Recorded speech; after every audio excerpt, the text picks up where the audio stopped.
factor or tool or instrument of the President of the United States in waging what is continuing today. This new world order of George Bush, or new international order, seems to me to be nothing more really than the institutionalization of the North-South dimension of the old Cold War. That is the war against the Third World for control of their natural resources, their labor, and their markets.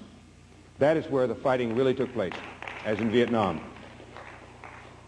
This North-South dimension of the Cold War, the war against the Third World, continues today as we sit here with all its racist content.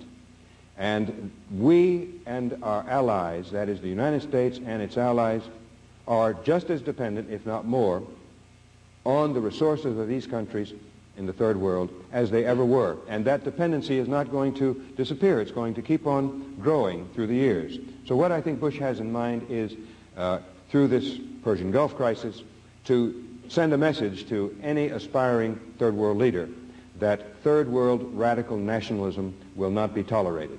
It is a way in which, in fact, we are beginning to treat the Third World, or continuing to treat the Third World, like we treat Third World people right here in the United States. They know their place, they have a role to perform, and they're expected to do it. If they don't, if they make trouble, they're going to be smashed. That is what happened, of course, with Iraq.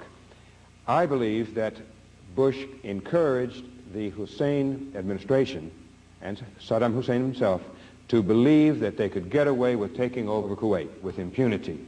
And there are many signs that point in this direction. Iraq never really formally recognized the independence of Kuwait. They have always claimed that Kuwait was part of Iraq taken away by British imperialism, which is indeed the case. Last April, Assistant Secretary of State John Kelly testified before Congress that the United States had no commitment to defend Kuwait.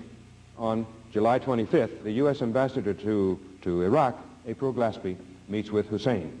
Among other things, the U.S. ambassador says to Hussein, Mr. President, I have a direct instruction from Secretary of State Baker to emphasize to you that the United States has, quote unquote, no opinion on your disputes with Kuwait, particularly your border disputes with Kuwait. She also said, I have an instruction from President Bush to seek better relations with Iraq. President Hussein, in response, in several places, says that what Kuwait is doing through its overproduction is the equivalent to war against Iraq. They are destroying the Iraqi economy, he said, and we are going to take strong action. He as much as said that they were going to go to war. Well, in this meeting with those 100,000 troops on the border, not one word from the U.S. ambassador of warning to Hussein not to invade. Well, put all those things together, and you have to ask yourself the question, why did the Bush administration do nothing during that last week between the ambassador's meeting with Hussein and the invasion itself to prevent that invasion? They knew those 100,000 troops were there, but not one word from Glaspie to Hussein about it. My conclusion is that they wanted the invasion, that this was the site selected for the new international crisis that would justify continuation of the war economy in the United States. It was totally avoidable, objectively speaking, but because of the tradition in the United States, after all, we are a warrior culture. We do still live in the age of imperialism, and the demands of this system require this crisis.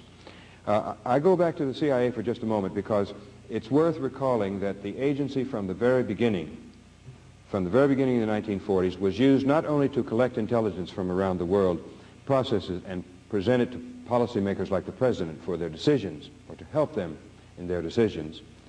Obviously, that's what an intelligence service should do. But the CIA was used all through these years to subvert the democratic processes of other countries.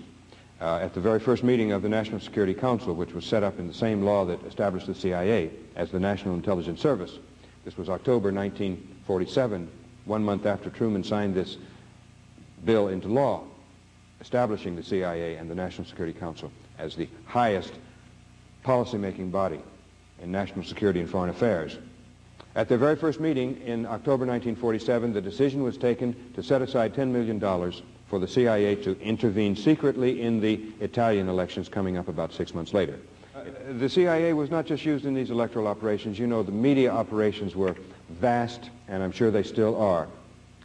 Media operations basically means that the CIA pays a foreign journalist to publish the CIA's material as if it were the journalist's own. There were CIA interventions of all sorts, but one area I want to mention of special importance are what are known as liaison operations. Liaison operations are all those activities that the CIA undertakes with the intelligence and security services of other countries. Early on, the CIA began to set up security and intelligence services in other countries for purposes of internal security. One of the first places was Greece. There was a civil war, you know, in Greece in 1947 to 1949. The United States intervened on the side of the far right in Greece, and the U.S. side won. In the aftermath, the CIA set up a security service known as the KYP, or KEEP, KYP being the Greek initials for CIA. They gave it the same name. This security service was used to keep the far right in power in Greece for nearly 20 years.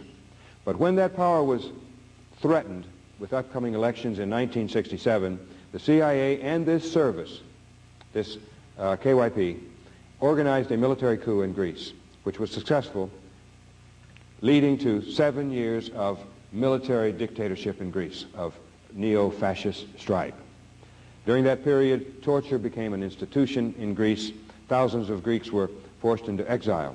I could give you many, many examples of this. In Iran, for example, in 1954, the CIA, 1953, the CIA undermined the democratically elected civilian government of the day, of Mohammad Mossadegh, overthrew that government, installed the Shah as military dictator, and in the aftermath set up a service called the SAVAK. This service, over the 25 years of the Shah's regime, became famous for its torture chambers and its assassinations of the Shah's political opponents. 1954, the U.S., the CIA, intervenes in Guatemala, undermines the civilian government, the government is overthrown, and from 1954 on, Guatemala has had one succession of military rulers after another, a military dictatorship.